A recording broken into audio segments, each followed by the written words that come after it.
आदाब, सत श्री अकाल, अस्सलाम वालेकुम। मैं हूँ आपके साथ फायका जावेद। बहुत-बहुत स्वागत है आपका एक बार फिर से मेरे और आपके यूट्यूब चैनल पे। जैसे कि आप सब लोग जानते हैं कि पिछले कई दिनों से डिस्टर्बेंसेस हो रही है और मैं लगातार व्लॉग्स नहीं डाल पा रही हूँ बिकॉज़ कि मेरे दाँत की वजह से बहुत प्रॉब्लम्स हो रही है, सर्जरी हुई है तो इस वजह से काफ़ी ज़्यादा प्रॉब्लम्स हो रही है। और मैं आऊँगी वैसे ही रेगुलर व्लॉग्स लेके और मैं आऊँगी वैसे ही रेगुलर इंटरव्यूज़ लेके जहाँ पे हम इंटरव्यूज़ करते हैं। अभिषेक सर यहाँ पे हँस रहे हैं सर। सर आप हँस क्यों रहे हो? पहले मुझे ये बताइए। क्योंकि आपको देख के मुझे अपनी वो छोटी वाली भतीजी याद आ गई थी। उसके भी ये दोनों दाँत जी, गायब थे, बिल्कुल। तो मुझे बिल्कुल, चूहे बिल्कुल लगे थे सर। तो मैं कह रहे थे उसको। दाँत की प्रॉब्लम बहुत बहुत दिनों तक चली और काफ़ी ज़्यादा लंबा स्ट्रगल था, लेकिन हम उम्मीद करेंगे कि अभी अब कितना दिन और है? काफ़ी अच्छा। अभी सर 1 हफ्ता इंशाल्लाह, उसके बाद स्टिचेज़ रिमूव हो जाएँगी। जी सर, तो इंशाअल्लाह, अभी दर्शकों को इंशाअल्लाह। भी यही बोलने वाले थे कि बहुत टाइम से बिज़ी रहे या फिर दाँत की वजह से कंटिन्यू नहीं कर पाए। तो आज हमारे साथ फिर से हमारे पॉडकास्ट पे जॉइन किया है अभिषेक मिश्रा सर ने, जो कि किसी भी तारुफ के मोहताज नहीं है। आप सब लोग इनको जानते हैं। भारत के बेटे हैं और भारत के लिए काम करते हैं, भारत के हित में बोलते हैं और किस तरीके से जो है हर एक भारतवासी को अपने भारत के लिए प्यार होता है, वो प्यार वो दर्शाते हैं, हमेशा इंटरव्यूज़ में आते हैं, आपके लिए फैक्ट्स बताते हैं। सर आपका पहले बहुत-बहुत स्वागत करना चाहूँगी मैं अपनी चैनल पे और आपका मैं बहुत शुक्रिया अदा करना चाहूँगी कि आपने वक़्त दिया, हमारे ऑडियंस के लिए टाइम निकाला। सर बहुत शुक्रिया।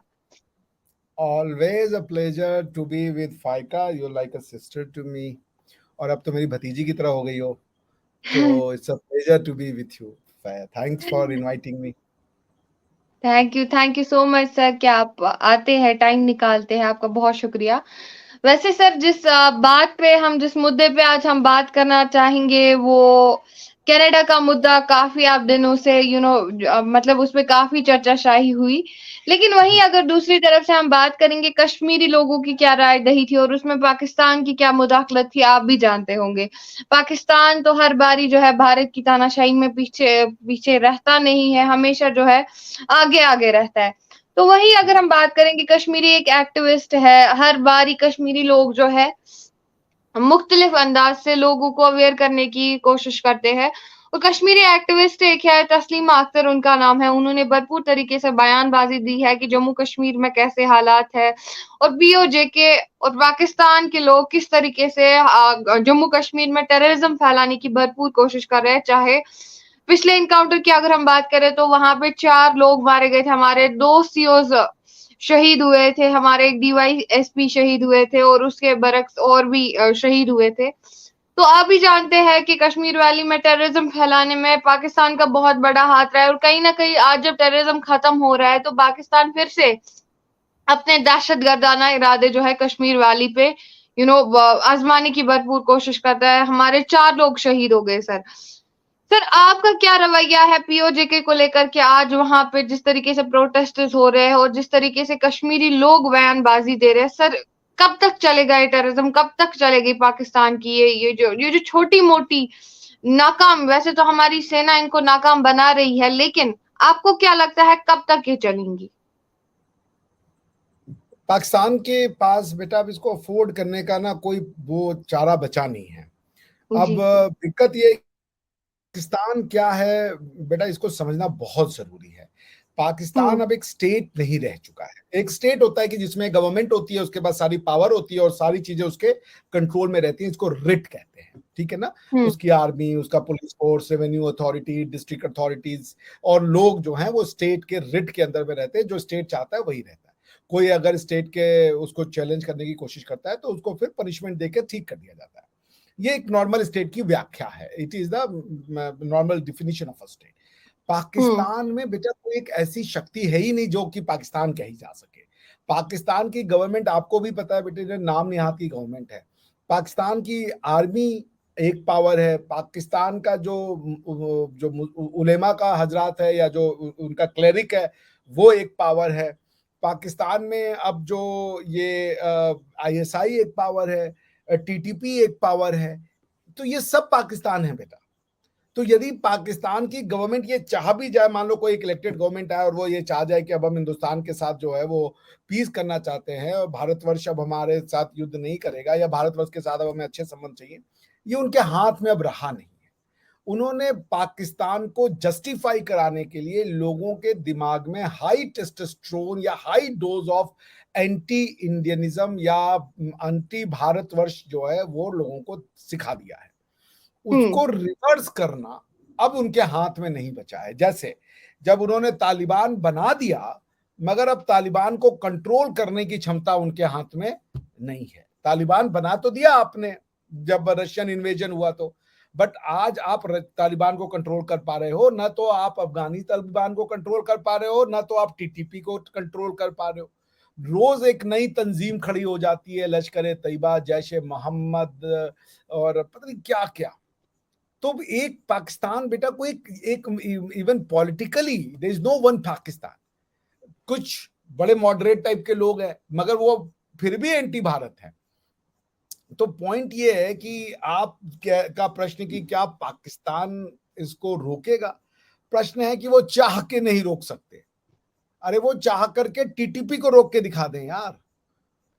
आपके जो दारुल उलूम हक्कानिया से जो प्रोडक्ट बन के आ रहा है, वो जो सपना पाकिस्तान का देख रहा है, आर्टिकल 31 का जो पाकिस्तान है, वो तो आप नहीं जानती हो तो मैं बता देता हूं। आर्टिकल 31 पाकिस्तान का कॉन्स्टिट्यूशन का ये कहता है कि पाकिस्तान की जो गवर्नमेंट है या स्टेट है, उसका 3 लक्ष्य है। 3 तरह के जो एक पाकिस्तानी बनेगा उसमें 3 गुण होने चाहिए। नंबर 1, अरबिक भाषा को वो जानने वाला हो, इसके लिए वो उसको इनकरेज करेंगे, फैसिलिटेट करेंगे। नंबर वो Islamic morals, Islamic way of thinking और Islamic understanding of life in the light of Quran and holy Sunnah वो सीखेगा, वो उसको फैसिलिटेट करेंगे। तो ये सब चीजें तो बेटा यूनिवर्सिटी में नहीं पढ़ाई जाती, तो मदरसे में पढ़ाई जाती है। तो वो एक मदरसा सिस्टम क्रिएट करेंगे जहां पे कि वो इस्लामिक वे ऑफ लाइफ को टीच करें, क्योंकि वो यूनिवर्सल वैल्यूज की बात नहीं कर रहे ना। जैसे ये तो सऊदी अरेबिया का कॉन्स्टिट्यूशन है। आप अगर कंपैरेटिवली देखोगे बच्चे, जैसे कहते हैं कि 57 इस्लामिक मुल्क में, ये कतई झूठ है। कोई इस्लामिक मुल्क मुश्किल से, जो अरबिक मुल्क है वही अपने आप को इस्लामिक कहते हैं, बाकी कोई भी नॉन अरबिक मुल्क अपने आप को इस्लामिक नहीं कहता। आपके चैनल पे मैं ताल ठोक के कहता हूं, इंडोनेशिया का कॉन्स्टिट्यूशन पढ़ लो, कजाकिस्तान का कॉन्स्टिट्यूशन पढ़ लो, उज्बेकिस्तान का कॉन्स्टिट्यूशन पढ़ लो, तुर्कमेनिस्तान का इजिप्ट। कॉन्स्टिट्यूशन पढ़ लो, टर्की का कॉन्स्टिट्यूशन पढ़ लो, इजिप्ट का कॉन्स्टिट्यूशन पढ़ लो, कोई अपने आप को इस्लामिक नहीं कहता। जी सिर्फ सर। सऊदी अरेबिया और अरबिक मुल्क है। वो कहना भी चाहिए क्योंकि वो मुस्लिम राष्ट्र है। राष्ट्र देश नहीं होता। राष्ट्र का मतलब होता है इनहेरिटेंस, हेरिटेज। तो अरब में तो इस्लाम चलेगा ना, वो तो उनका इनहेरिटेंस है, उनका कल्चर है, उनकी लाइफ का एक पार्ट है। तो वो इस्लामिक तो हैं, वो अरबिक भी कहते हैं, इस्लामिक भी कहते हैं। पाकिस्तानी दुनिया के इकलौते ऐसे लोग हैं जो सिर्फ इस्लामिक मुस्लिम हैं। पाकिस्तान का कॉन्स्टिट्यूशन पाकिस्तानी नहीं, जैसे भारत का कॉन्स्टिट्यूशन भारतीय बनाता है, पाकिस्तान का कॉन्स्टिट्यूशन मुस्लिम बनाता है। अच्छा, फिर कुरान भी तो मुस्लिम बनाता है। तो कंफ्यूज लोग हैं वो बेटा। तो तुम्हारे प्रश्न का मैं उत्तर ये दूंगा कि पाकिस्तान की गवर्नमेंट के चाहने से तो अब कुछ नहीं होगा, क्योंकि इतनी फोर्सेस आ चुकी हैं पाकिस्तान में inimical to the governmental idea of friendship with Pakistan, जो वो करने नहीं देंगे। हिंदुस्तान के लिए ये अब एक बोझ है और इस बोझ के साथ हमें जीना पड़ेगा। जैसे कोरोना और कोविड के साथ आपको जीना सीखना पड़ा था, तो पाकिस्तान की इन फोर्सेस के साथ आपको सीखना पड़ेगा। यही होगा कि हम एक ऐसी जो मार्शल आर्ट है, यानी कि मार्शल स्किल्स है, उसमें हमें ट्रेन होना पड़ेगा कि इस तरीके के लोगों से हम लड़ सकें और उनको जो है वो अब हमारे मुंह सिटीजन्स तोड़ को जवाब दे सके। कम से कम हार्म कर सके और स्मूथ और जवाब भी दे सके। जी बताएं। बिल्कुल सर। बिल्कुल सर, आप ये भी जानते होंगे कि कनाडा, इस तरीके से आप भी जानते हैं कि कनाडा और इंडिया के क्या क्राइसिस रहे हैं और क्या पिछले दिनों से क्या तसादुम चल रहे हैं, क्या चर्चाशाही चल रही है। लेकिन आप भी जानते हैं कि जाहिर सी बात है, जो भारत का दुश्मन होता है वो पाकिस्तान का दोस्त होता है, और पाकिस्तान के डिप्लोमेट जो है उस पर कैनेडियन जितनी भी गवर्नमेंट है या फिर क्या कुछ रिलेटेड स्टेटमेंट्स आए थे इंडिया को लेकर के कि उन्होंने निजर का कत्ल किया है या फिर जितने भी प्रो खालिस्तानी से उनका कत्ल किया है हमारी एजेंसीज ने, और उस पे भरपूर तरीके से पाकिस्तान ने ये दोहराया कि अब कनाडा हमारा दोस्त है। अब कनाडा जो है उन्होंने सही बातें दोहराई है इंडिया के रिलेटेड, जबकि हर किसी ने कनाडा को अपोजिट किया। लेकिन पाकिस्तान एक ऐसा वाहिद मुल्क था जिसने कनाडा को सपोर्ट किया। सर, इस बारे में आप क्या कहना चाहेंगे? देखिए, पाकिस्तान को ये पता नहीं कि पाकिस्तान का मुनाफा किसमें है, हम्म। पाकिस्तान का फायदा किसमें है। तो हम्म। पाकिस्तान के मेजॉरिटी लोग हैं जो बेचारे ठीक हैं, उनकी गलती नहीं है क्योंकि उनको ऐसा बना दिया गया, इसको समझना बेटा। तो वो उनको मुनाफकत सिखा दी गई है, उनको ये सिखाया गया है कि तुम अच्छे मुसलमान तब हो जब भारत को बर्बाद कर दोगे।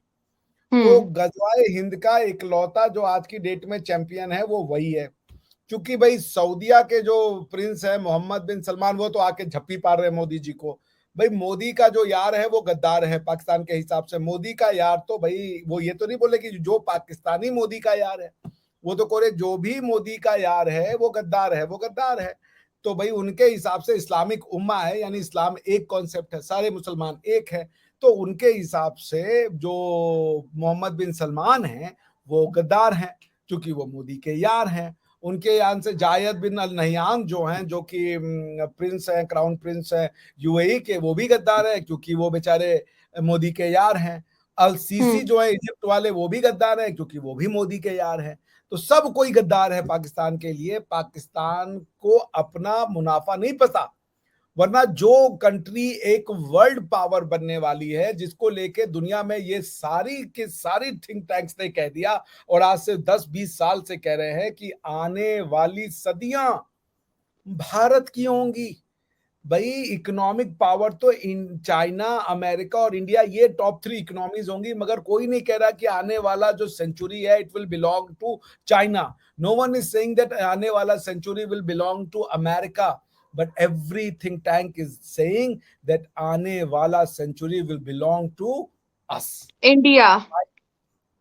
इंडिया। ये एग्जैक्टली। फाइका की सेंचुरी होगी, ये अभिषेक की सेंचुरी होगी, ये हमारी भारत माता की सेंचुरी होगी, हमारे बिल्कुल। पुराने हजारों साल के इतिहास की सेंचुरी होगी, हमारे बिल्कुल। हेरिटेज की सेंचुरी होगी, हमारे कल्चर की, हमारी कश्मीरी भाषा की, हिंदी भाषा की, तमिल भाषा की, तेलुगु भाषा की, बंगाली भाषा, उड़िया भाषा, जितनी भाषाएं हैं हमारी, ये सब की सेंचुरी होगी। ये भारत के उस महान फिलॉसफी की सदी होगी जिसको कि जानबूझ के गलत प्रदर्शित किया गया, मगर सत्य जो है ना वो सामने उभर कर आ जाता है।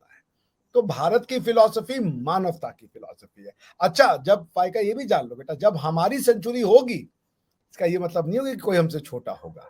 जब हमारी सेंचुरी होगी इसका ये मतलब नहीं होगा कि कोई हमसे दब के रहेगा। हम किसी को सब्जुगेट करेंगे, हम किसी को एनाइलेट नहीं। भारत की सेंचुरी का मतलब एकम सत बहुधा विप्रहा। भारत की सेंचुरी का मतलब सर्वे भवन्तु सुखिनः सर्वे सन्तु निरामया, हम सब हम्म। की मंगल कामना करेंगे। आप समझ रहे हैं? हम्म। तो आप तो बड़ी खुशी हुई मुझे पहले तो, मतलब आपका यहाँ तक का हिस्सा के बाद अब यहाँ तक का देख के खुशी हुई। तो मेरे ये कहने का मतलब है हम्म।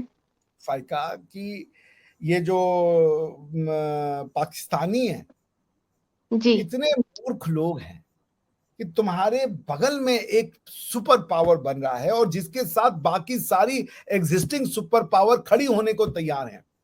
चाइना के साथ कोई सुपर पावर खड़ी होने को तैयार नहीं है, तो हमारा तो फोर्स मल्टीप्लायर होगा, मतलब हम खुद भी एक फोर्स होंगे और ये वेस्ट हमारे साथ खड़े होने को तैयार है। क्यों? क्योंकि तुम आज ये बड़े मजे ले रहे हो कि कनाडा और इंडिया में लड़ाई हो गई, मगर ये लड़ाई नहीं है, ये गलत फहमियां हैं जो यूं सॉर्ट आउट कर ली जाएंगी। क्यों? क्योंकि एग्जैक्टली। हमारे और कनाडा के जो इथॉस हैं वो सेम है। वो भी कौन है? Free society. हम भी कौन है? Free society. Freedom of conscience and religion में वो विश्वास करते हैं, freedom of conscience and religion में हम विश्वास करते हैं।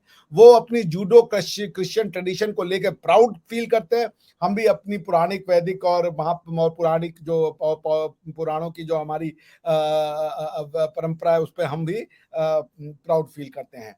वो भी एक सिविलाइजेशन है, हम भी एक सिविलाइजेशन है। तो ये छोटी सी गलत फहमी है। अभी डिस्पेंसेशन होगा, अभी देख लो। अभी मैं देख रहा था, किसी ने मुझे भेजा कि आर्मी के कुछ वो कैनेडियन ट्रूडो। आर्मी के चीफ आए हुए थे यहाँ पे। उन्होंने बोला भाई वो तो पॉलिटिकल स्टेटमेंट है, उससे हमें कोई लेना देना नहीं, हमारी तो बहुत अच्छी बन रही है इंडिया के साथ। क्योंकि सत्ता बिल्कुल। सरकार के आने जाने से पॉलिसियां नहीं बदल जाती, major policy. India hmm. And western countries have made their peace. It's time that we come together and we march along. Exactly. Sir दूसरा यहाँ पे एक स्टेटमेंट आया है कि मतलब वीडियोस वायरल हो रही है हर बारी जो है पाकिस्तान ऑक्यूपाइड जम्मू कश्मीर से वीडियोस निकल के आ रही है, वहां के लोग प्रोटेस्ट कर रहे हैं आजकल के वो पाकिस्तान जो है हमें फ्री कर दे, हमें पाकिस्तान में नहीं रहना है। और दूसरी तरफ से जो है हमारे कश्मीरी एक्टिविस्ट भी यूएन में जाके जो है यहाँ के बारे में जो सच्चाई है वो वर्ल्ड को दिखाने की कोशिश कर रहे हैं। सर क्या लगता है पीओजे के आजाद होगा? और क्या लगता है कश्मीरियों की राय जो भारतीय कश्मीरी है, जो हम लोग हैं, हमारी राय कहाँ तक मैटर करती है और कहाँ तक पाकिस्तान के नाकाम इरादों को बर्बाद कर देंगी? देखो बेटा, पीओजेके हो या कोई भी हो, भारत का जो हमारा कल्चरल जो भारतवर्ष की बात है, जो हमारा इनहेरिटेड लैंड है, इसमें हम्म। जो भी हो उसका कोई भी अकीदा यानी कि पर्सनल रिलेशन, गॉड वो जीसस को मान रहा है, अल्लाह को मान रहा है, राम जी को मान रहा है, शंकर जी को मान रहा है, जिसको भी माने वो का पर्सनल मैटर है, गॉड और उसका पर्सनल मैटर। हमारे यहाँ शुरू से फ्रीडम थी।